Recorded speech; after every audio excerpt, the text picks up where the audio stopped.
Video ini dibuat atas tujuan berkongsi ilmu semata-mata. Ia tidak dibuat untuk menghina atau menjatuhkan kredibiliti mana-mana pihak, organisasi atau jabatan.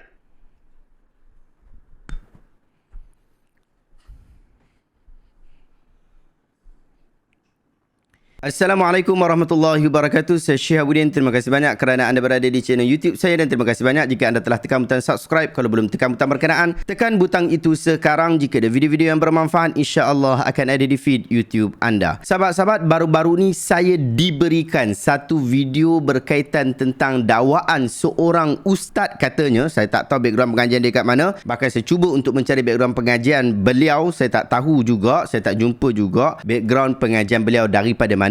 Tetapi digelar nama dirinya sebagai ustaz dan orang-orang pun menggelar dirinya sebagai ustaz, tetapi dia membuat satu dakwaan yang saya kira cukup pelik dan juga ajaib. Jom kita tengok video beliau sama-sama. Ini video daripada TikTok.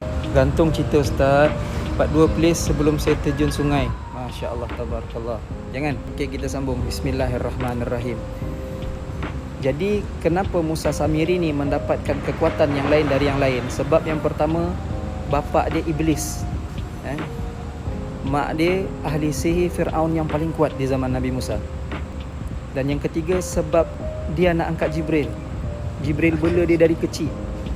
Sebab tu dia dapat kekuatan yang lain dari yang lain. Dan dia boleh buat patung lembu bercakap. Dia buat patung lembu dari emas. Dan dia tahu kaedah, dia dah belajar, kan? Dia tahu kaedah macam mana nak hidupkan patung ni supaya bercakap. Jadi ketika Nabi Musa dikejar oleh Fir'aun dan bala tenteranya, masa tu dia nampak malaikat Jibril. Macam mana dia boleh nampak malaikat Jibril? Sebab dia memang anak angkat malaikat Jibril. Sebab tu dia nampak Anak angkat. Dia nampak malaikat Jibril berkuda membantu Nabi Musa. Jadi kesan tapak kuda tu dia ambil, dicampurkan, dimasukkan dalam patung lembu tu. Sebab tu patung lembu tu boleh bercakap.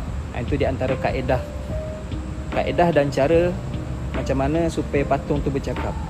Jadi dia bawa patung tu ke Bani Israel. Bani Israel pun tanya, apa ni? Ni Tuhan kalian lah ni. Bukankah Nabi Musa jumpa Tuhan kat Bukit Tur Sina? Musa ni dah tak betul, dia kata. Musa ni dah salah, Tuhan dia kat sini, dia pergi sana. So ramai Bani Israel yang murtad balik. Ramai yang murtad, sebahagian sikit je yang masih beriman. Lepas tu Nabi Harun pun terkejut. Ramai yang murtad. Bila Nabi Harun ingatkan, dia orang melawan. Nabi Harun takut kalau Nabi Harun keras, takut berlaku perang saudara. Dia suruh jaga Bani Israel. Amanah daripada Nabi Musa, jaga Bani Israel ni. Sebab tu dia tak nak buat kekerasan, takut berlaku perang saudara. So dia tunggu Nabi Musa balik. Bila Nabi Musa balik, Nabi Musa kecewa. Nabi Musa baling Taurat, terabu, cari Nabi Harun. Harun, kau buat apa ni Harun? Dia genggam jambang Nabi Harun kuat, sampai beruban. Disebabkan kekuatan Nabi Musa tadi, sampai beruban jambang Nabi Harun. Harun, kau buat apa ni Harun? Aku suruh jaga, kenapa jadi macam ni? Kenapa dia orang sembah lembu balik? Allahu Akbar.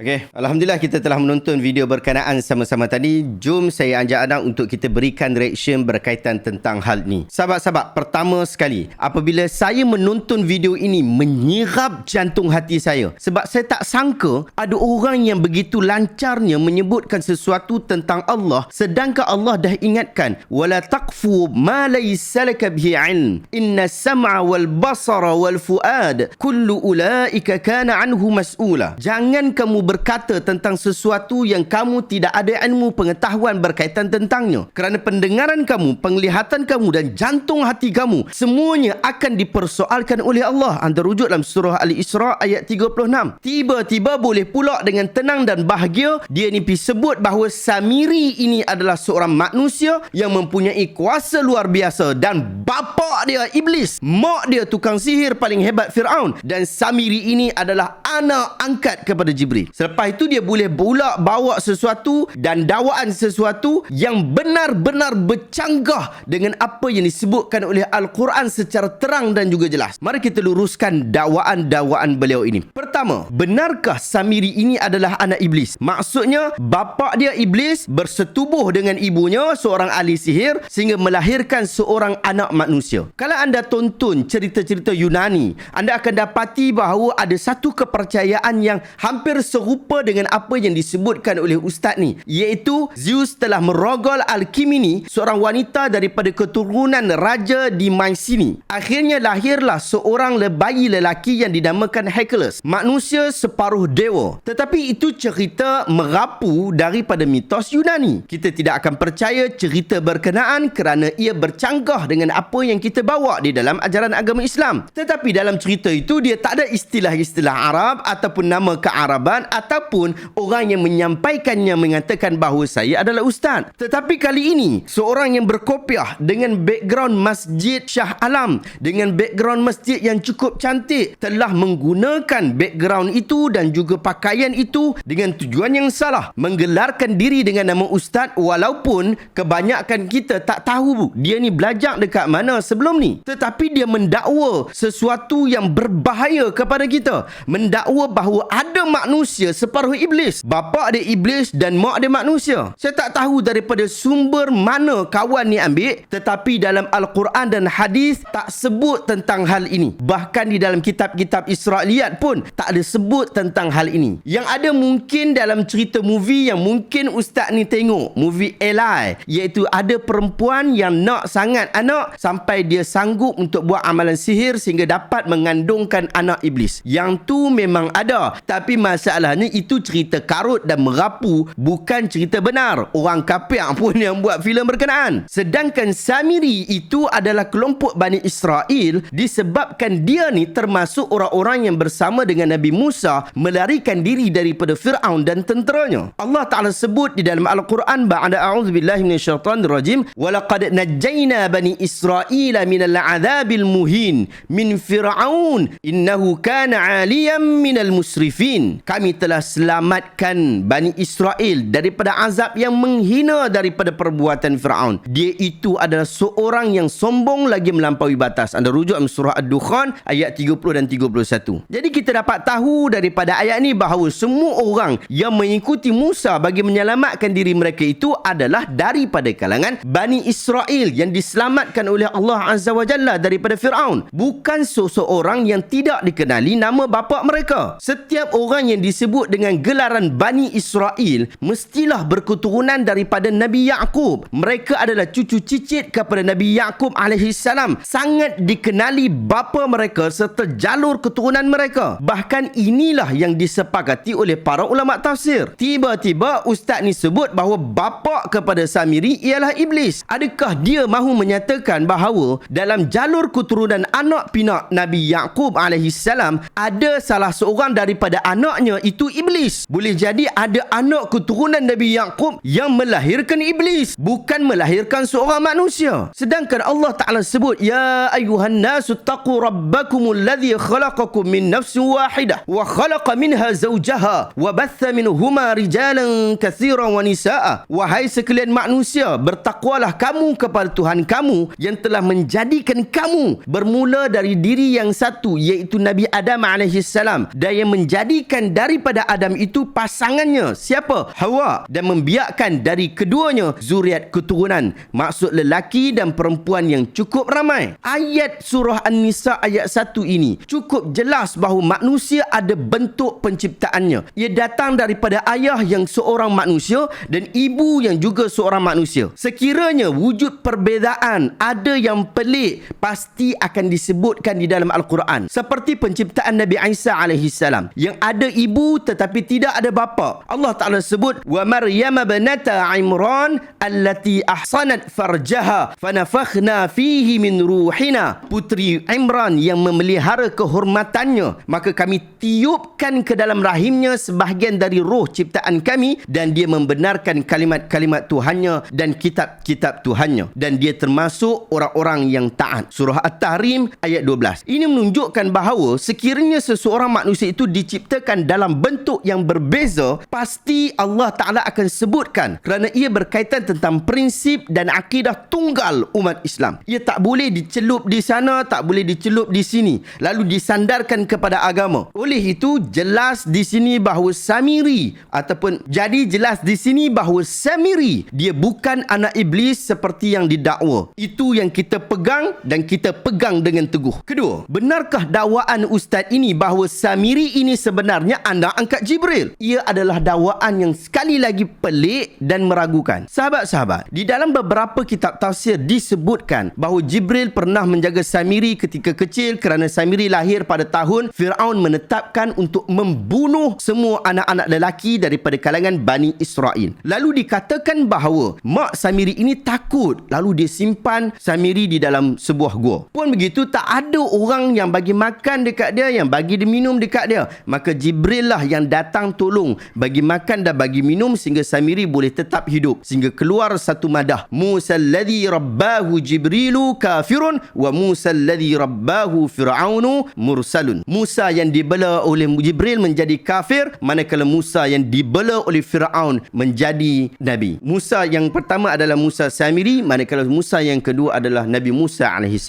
Pun begitu, riwayat-riwayat yang menyebutkan hal ini tidaklah sahih. Di dalam tafsir Al-Qurtubi dengan gaya tamrid, ustaz-ustaz mesti tahu apa maksud tamrid ini. Disebutkan kenyataan berikut. Waruwiya fi qasasil anjil anna Samiri wasmuhu Musa bin Zafar yunsabu ila qaryatin tud'a Samirah wulida ama qatlil abna wa akhfathu ummuhu fi kahfi jabalin faghazahu Jibrilu fa'arafahu lidhalik. Dikatakan riwayat daripada kisah-kisah berkaitan tentang Al-Ijl, penyembahan patung berhala Samiri itu, bahawa Samiri yang nama asalnya ialah Musa bin Zafar, dinisbahkan Samiri bersempena nama sebuah kampung yang bernama Samirah. Dia dilahirkan pada tahun yang bayi-bayi lelaki dibunuh oleh Fir'aun, lantas ibunya menyembunyikan dia di dalam sebuah gua yang terdapat pada satu gunung. Lalu Jibril yang memberi dia makan sehingga dia mengenali Jibril disebabkan hal berkenaan. Ada boleh rujuk dalam tafsir Al-Qurtubi jilid yang ke-7 muka surat 284. Dalam kenyataan ini, Imam Al-Qurtubi tidak menyatakan status kisah ini. Bahkan dia menggunakan kaedah tamrid. Apa maksud kaedah tamrid? Iaitu dikatakan, yang biasanya digunakan pada kisah yang diragui kebenarannya. Bahkan Imam Al-Qurtubi tak sandarkan cerita ini kepada sesiapa pun. Tak sandak kepada Nabi SAW. Imam Qurtubi juga tak sandak kepada para sahabat Nabi ridwanullahu alaihim ajma'in. Dia just kata dikatakan berlaku perkara berkenaan, dikatakan ada kisah itu. Boleh jadi beliau hanya merekodkan dengan tujuan untuk mengumpulkan pandangan-pandangan sahaja, bukan untuk membuat hujah. Demikian juga hal yang sama anda boleh jumpa dalam kitab tafsir Al-Baghawi dan Tabari, tetapi tidak ada satu pun riwayat yang kukuh yang menyatakan Samiri dibela oleh Jibril, apatah lagi yang mengatakan bahawa Samiri adalah anak angkat Jibril. Tak ada perkataan anak angkat itu disebutkan di dalam mana-mana kitab. Tetapi di dalam semakan saya ada satu perkara yang cukup menarik. Profesor Dr. Fadl Hassan Abbas, seorang ulama tafsir terkenal keluaran daripada Universiti Al-Azhar Al-Sharif, yang menghabiskan kebanyakan umurnya untuk berkhidmat mengajar di University of Jordan. Beliau sebutkan di dalam kitabnya Qasasul Quranil Karim, buku yang saya pegang di sebelah sini, muka surat 576, dia kata wallazi arahu anna hikayat as-Samiri wa Jibril laysat sahihah. Fala Jibril jaa ila Samiri wala Samiri akhadha turaban min athari hafiri farasihi. Aku berpandangan bahawa kisah Samiri dan Jibril adalah kisah yang tidak sahih. Tidak ada Jibril menemui Samiri atau Samiri mengambil tanah daripada bekas tapak kaki kuda Jibril. Jadi kisah berkenaan meragukan dan tidak boleh diceritakan dengan nada yang yakin,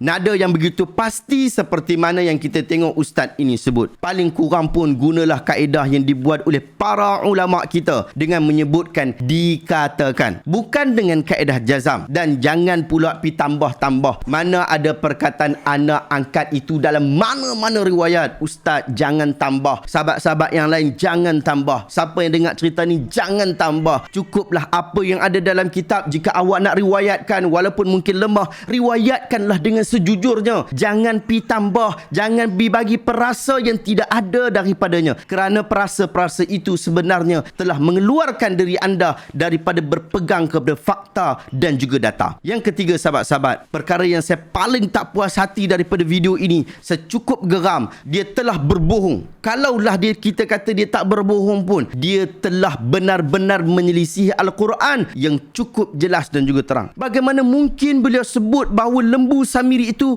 mempunyai kebolehan bercakap, sedangkan Al-Quran telah merekodkan bahawa patung lembu itu hanya mengeluarkan suara khuwarun, suara lembu, suara kerbau. Ia tidak bercakap dan tidak memberikan sebarang nasihat. Allah Ta'ala sebut dalam surah Al-A'raf ayat 148, wattakhadha qaumu Musa min ba'dihi min huliyihim ajla jasadan lahu khuwarun alam yarau annahu la yukallimuhum wa la yahdihim sabila ittakhadhuhu wa kanu zalimin. Dan kaum Musa setelah kepergian Nabi Musa ke Gunung Sinai, ke Gunung Tursina, mereka membuat patung lembu yang bertubuh dan dapat bersuara. Apakah mereka tidak mengetahui bahawa patung lembu itu tidak dapat bercakap dengan mereka dan tidak dapat pula menunjukkan jalan kepada mereka, tetapi mereka menjadikannya sebagai sembahan? Mereka adalah orang-orang yang zalim. Jelas-jelas di dalam ayat ini menyatakan bahawa patung itu hanya mengeluarkan suara lembu, khuwarun, bukannya bercakap, hanya keluarkan suara bunyi sahaja. Wallahi, saya sangat berharap kesilapan berat ini dilakukan secara tidak sengaja, bukan kerana diada-adakan. Saya sangat berharap seperti itu dan saya betul-betul berharap. Wallahu ta'ala a'lamu bissawab. Sahabat-sahabat, belajarlah etika-etika di dalam memahami ilmu agama. Kajian dan semakan berkaitan tentangnya. Saya sangat cadangkan anda untuk dapatkan sebuah buku yang cukup bagus di dalam perkara ini. Dapatkan buku asas ilmu hadis ini. Saya letakkan link dekat description untuk anda dapatkan dan anda manfaatkan buku ni. Kerana ia mampu untuk membantu anda di dalam berdisiplin, di dalam buat semakan, di dalam buat kajian. Inilah kaedah para ulama-ulama hadis di dalam menentukan kebenaran sesuatu kisah, dan kita juga boleh gunakan, kita boleh adaptasi perkara ini dalam kehidupan seharian kita, dalam berita-berita yang kita dengar. Dapatkan buku ni, saya letak link dekat bahagian description. Sahabat-sahabat, jika anda mahu untuk bersama saya juga join kita dalam projek memandaikan umat dengan ilmu, kita ada koperasi usahawan yang membantu projek-projek memandaikan umat dengan ilmu. Saya nak ajak anda untuk join dalam grup kita ini. Pergi ke laman web usahailmu.com, daftar hari ini sebagai anggota. Kita sama-sama di dalam kumpulan memandaikan umat dengan ilmu. Terima kasih banyak. Assalamualaikum warahmatullahi wabarakatuh. Jangan lupa tekan butang share, semoga orang lain juga mendapat manfaat yang anda dapati.